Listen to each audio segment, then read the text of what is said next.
बहुत अच्छा हुआ कि कोरोना वायरस जो आई है सारे दुनिया को उसने पकड़ रखा है और हिंदुस्तान भी और भारत भी इसके लपेट में आया है। शुक्र यह है कि हमारा नंबर उन मुल्कों से कम है, अमेरिका हो, बरतानिया हो, बाकी मुल्क हैं, उनसे कम है, मगर तब भी हमारे यहाँ भी मौतें बहुत हुई हैं। और मैं आपसे ये कहना चाहता हूँ, हमारे मुल्क में अभी मेडिकल सर्विसेज इतनी अच्छी नहीं है कि हमारे विलेजेस में ये पता लगे कि वो मरा किस तरह से है, मगर फिर भी वैक्सीन आ गया है, जिसके लिए मैं मुबारक करता हूँ पूना वालों को जिन्होंने ये नई वैक्सीन लाई है। मगर इस वैक्सीन को अभी भारत में देना बहुत ज़रूरी है और अभी भी बहुत कम लोगों को ये वैक्सीन मिल रहा है। एक तो ये है, दूसरा इसकी तरफ ज़्यादा कोशिश करनी चाहिए कि ज़्यादा से ज़्यादा लोगों को ये वैक्सीन लगे कि लोग बच सके इस बीमारी से जो बहुत सख्त बीमारी है। साथ साथ ये भी गुजारिश करूँगा कि जो नुकसान हुआ है, एक तो लॉकडाउन से, फिर कोरोना वायरस के एक साल जो ये लगा है, इस नुकसान को पूरा करना मरकज़ की ज़रूरत है। इन्हें खासकर मेरी रियासत में जो हमारे टूरिज़्म सेक्टर को नुकसान हुआ है, इंडस्ट्री को नुकसान हुआ है, दुकानदारों को नुकसान हुआ है, हर तरफ से इतनी गरीबी फैल गई है कि मैं बयान नहीं कर सकता। और जो वादे किए गए थे कि 50,000 नौकर लगेंगे, एक भी नहीं उनमें से लगा है। साथ साथ मैं आपसे ये कहूँ, जहाँ मैंने वैक्सीन की बात की कि इसको जल्दी से बनाना चाहिए, उसके साथ साथ मैं ये भी गुजारिश करूँ कि हमारे यहाँ हवाई जहाज़ है। पहले तो सड़क का ये हाल है नेशनल हाईवे का कि वो एक बारिश पड़ जाती है तो वो सड़क जो है गायब हो जाती है, और अभी जब हुआ तो उसमें देखिए कि पूरा पहाड़ नीचे आ गया और पुल भी ले गया।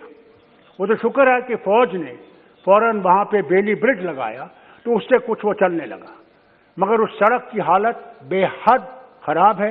अभी पार्लियामेंट्री डेलीगेशन भी वहाँ गया था, उन्होंने भी लोगों से बात की है और उन्होंने उनको अपनी सारी तकलीफ़ें बता दी। जहाँ वो रोड की हालत ऐसी है, दूसरा हवाई अड्डे की भी हालत ऐसी है कि हमसे वादा किया गया था कि क्योंकि हम एक पहाड़ों से घिरे हुए हैं और मौसम बहुत ख़राब होता है वहाँ पे, इसके लिए हमें कुछ उस एयरपोर्ट को बढ़ाने के लिए वहाँ पे कैट 1 है और हम कैट 2 का इंतज़ार कर रहे हैं, जिससे कि वो डिस्टेंस ऑफ लैंडिंग जो है वो कम हो जाए तो वो जहाज़ आ सकेंगे। वही एक रास्ता है हमारे लिए बाहर निकलने का। खासकर इसमें ये भी हो जाता है, जब हमारी सड़क बंद हो जाती है तो जहाज़ वालों की टिकटें जो 2,000 की होती है वो 10,000 12,000 हो जाती है, और गरीब जिसको अपना मरीज वहाँ से या दिल्ली लाना है या चंडीगढ़ ले आना है, उसके लिए वो और भी ज़्यादा महंगा पड़ जाता है। इसकी तरफ से भी मैं दरख्वास्त करूंगा सरकार को कि इसकी तरफ से भी कोई रोक लगनी चाहिए, जिसमें कि ये जो किराया अपने ही तरफ से बढ़ाते हैं इसको रोका जाए। इसके साथ साथ मैं आपसे ये भी कहूँ, हमारे यहाँ रेल है जो कुछ वक्त से शुरू हुई थी, मनमोहन सिंह जी ने उसका उद्घाटन किया था। वो बारामूला से बानिहाल तक चलती है, मगर आज 1 साल से वो बंद है। और मैं क्योंकि होम मिनिस्टर यहाँ थे, मैं उनके सामने ये बात करता कि साहब इस रेल को शुरू करना बहुत ज़रूरी है, क्योंकि ये इसमें एक तो ट्रैफिक की कमी हो जाएगी जो रोड्स पे हैं, और हमारे लोगों के लिए आसाइश हो जाएगी जो ये अगर ये रेल का जल्दी हो सके। मैं मुबारक करता हूँ मिनिस्टर साहब बैठे हैं कम्युनिकेशन के कि हमारे यहाँ 18 महीनों से हमें G4 नहीं था, 4G नहीं था, मगर इनने शुरू कर दिया। शुक्र है, अल्लाह करे कि अब वो चलता रहे, कि किसी और तरीके से वो बंद न करे उसको, खुदा के वास्ते। इसके साथ साथ मैं आपसे ये भी गुजारिश करना चाहता हूँ, अभी DDC के इलेक्शन बहुत साफ तरीके से हुए, कोई धंधा नहीं हुई, कोई नुकसान नहीं हुआ। मगर अब क्या हो रहा है, जब इलेक्शन ठीक तरह से हो गए, अब मुझे अफसोस से कहना पड़ता है कि लोगों को आपके डीसी और पुलिस के अफसर उनको अपना जिनने उनको मतदान दिया है उसके खिलाफ दूसरों की तरफ उनको कर रहे हैं। मैंने ये 84 में देखा है, खुद देखा है, जब हमारे लोगों को खरीदा गया 14 को और एक नई सरकार बनाई गई, मगर वो 2 साल ही चली और गिर गई। आज फिर वही हो रहा है। मेहरबानी करके, अगर हमने डेमोक्रेसी को जिंदा रखना है, मेहरबानी करके जो लोगों ने वोट दिया है और जिसने कर दिया है उसको संभालना चाहिए। उसके खिलाफ करेंगे तो लोगों में इसके खिलाफ एक नाएतमादी हो जाएगी कि साहब ये इलेक्शन तो हमने वोट दिया, मगर उसके बाद खरीदने वाले आ गए, पैसों के बैग लेके आ गए और उनको खरीद लिया। इसकी तरफ भी मैं गुजारिश करूंगा, क्योंकि आप लॉ मिनिस्टर भी हैं, और मैं आपसे गुजारिश, कोई ना कोई कानून ऐसा लाना चाहिए जहां पे ये लोग न कर सके कि आपको वोट दिया और हमने खरीद लिया। ये डेमोक्रेसी के लिए बर्बादी का एक रास्ता है, जिसको मैं गुजारिश करूंगा इसको बंद कर। इसके साथ साथ मैं आपसे कहना चाहता हूं कि देखिए, मैं कोई लड़ाई नहीं चाहता। किसानों का मामला है, किसानों के मामले में मैं सिर्फ आपसे एक गुजारिश करता हूं, ये कोई खुदाई किताब नहीं है जिसमें हम तब्दीली नहीं कर सकते, मगर हमने कानून बनाया। अगर उस कानून में वो चाहते हैं कि इसको रद्द करें, तो क्या जाता है कि आप उनसे बात करें और बात करके ये देखें कि वही वो कानून लाइए जिसमें कि किसान जो है, मैं खुद जानता हूं हुजूर, मैं वजीर आला था और हमारे यहां बहुत जबरदस्त वो जो है सूखा पड़ा, और उस वक्त के जो वजीर थे, मैं नाम नहीं लूंगा यहां पे, हिंदुस्तान के मरकज के जो वजीर थे वो आए जम्मू। हमने हेलीकॉप्टर उनके सामने रखा, उन सारे इलाकों में ले गए जहां पे वो सूखा पड़ा था। तो जब उनने दौरा किया, उन्होंने कहा साहब नुकसान तो बहुत जबरदस्त है और हमें मेरे ख्याल से 1000 करोड़ तक इसको देना चाहिए। और जब दिया, हैरान होंगे, हमें 16 करोड़ मिले और मेरे पास डेवलपमेंट के लिए 37 करोड़ थे। मैंने डेवलपमेंट बंद कर दिया। मैंने कहा अगर किसान मर गया तो हम लोग जिंदा नहीं रह सकते, और किसान के लिए मैंने बीज, इंस्ट्रूमेंट्स, जो कुछ भी उनको चाहिए था, मैंने सरकार की तरफ से दिया, फर्टिलाइजर सरकार की तरफ से, कि किसान उठे, हम बच सके।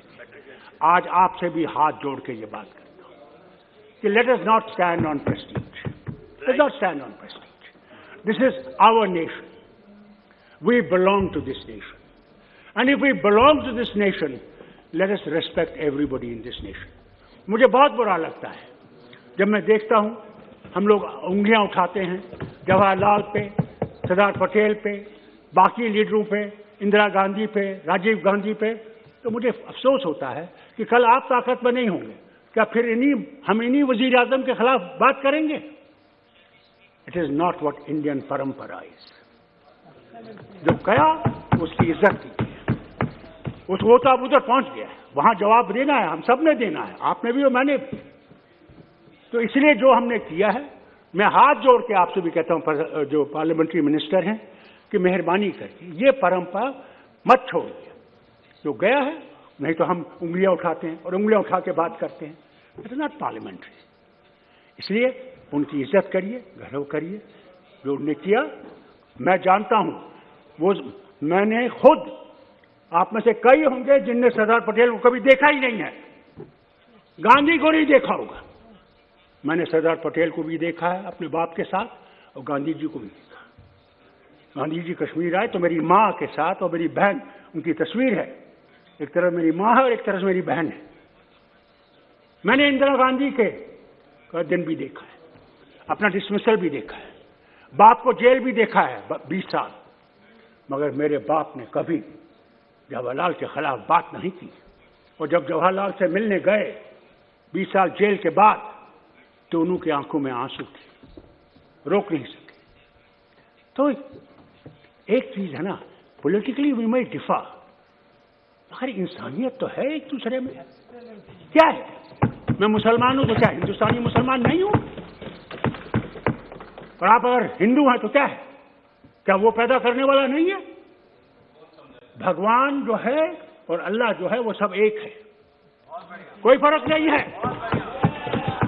और जब आप फर्क करने लगेंगे तो आप देश को तोड़ देंगे। इसलिए देश को अगर एक रखना है तो हमने इकट्ठे रहकर रहना है, और अगर आपने कोई गलती की हम आपको ठीक करेंगे, हमने गलती की तो आप हमें ठीक करेंगे।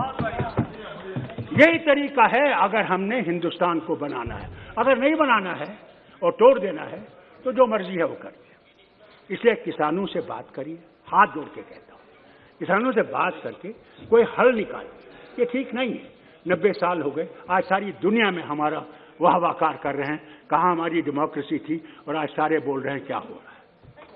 और वहां पे कील लगा रखे, हमारे मेंबर्स गए थे, जा नहीं सके। क्या जाता अगर हम जाते उनसे बात करते, भाई लोगों हम बात करेंगे आपके बारे में, आपकी जो मुसीबतें हैं हम उनको देखेंगे और कोशिश करेंगे कि आपका हल निकालने का। हम यहाँ हल निकालने के लिए बैठे हैं, हम यहाँ आपके लिए मुश्किलें खड़े करने के लिए नहीं बैठे हैं। Take us as opposition, but opposition for guiding you. Tomorrow we may be on that side and you will be on this side. Who knows? At that time, we will respect you more than you have respected us. We never considered you as enemies. You are part of us. As a doctor, I tell you,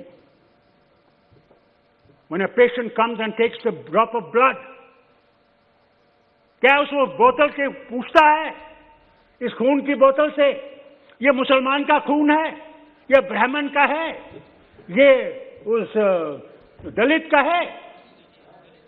वो तो ये कहता है मुझे एक और बोतल लगाओ मैं ठीक हो जाऊंगा। अरे भगवान ने हम सबको एक जैसा बनाया है, फर्क है, ठीक है। आप मंदिर जाते हैं, मैं मस्जिद जाता हूं, वो गुरुद्वारा जाते हैं, वो चर्च जाता है।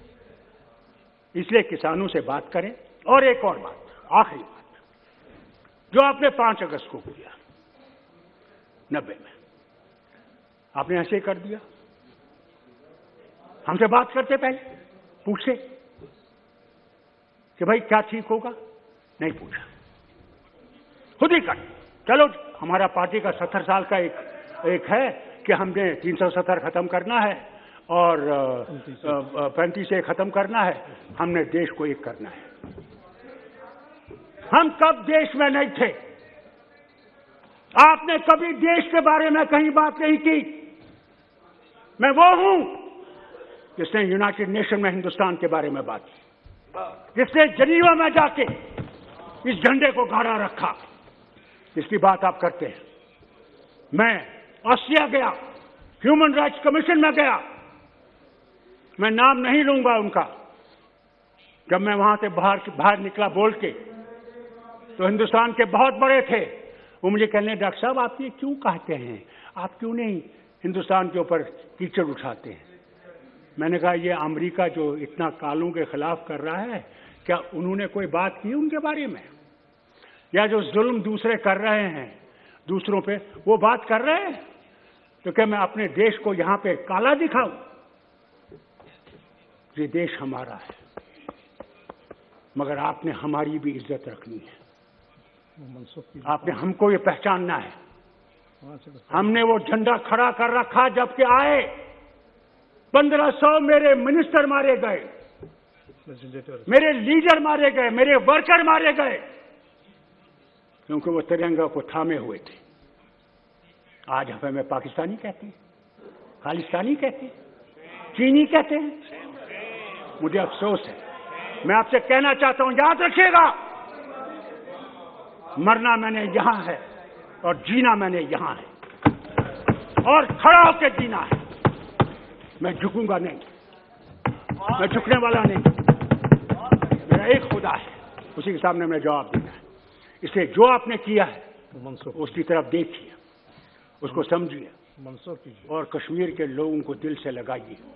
और आपने उस रियासत को जो ताज थी हिंदुस्तान का, उसके टुकड़े किए हैं, हम मुसलमानों को दिखाने के लिए हैं, जिन्होंने जाने दी इस मुल्क के लिए, इस वतन के लिए। थैंक यू डॉक्टर साहब, जो इस वतन के लिए खड़े रहे। Please now please conclude. मैं आपसे कहता हूं, प्लीज, मैं आपसे सिर्फ एक गुजारिश करूंगा, बैठिए बैठिए।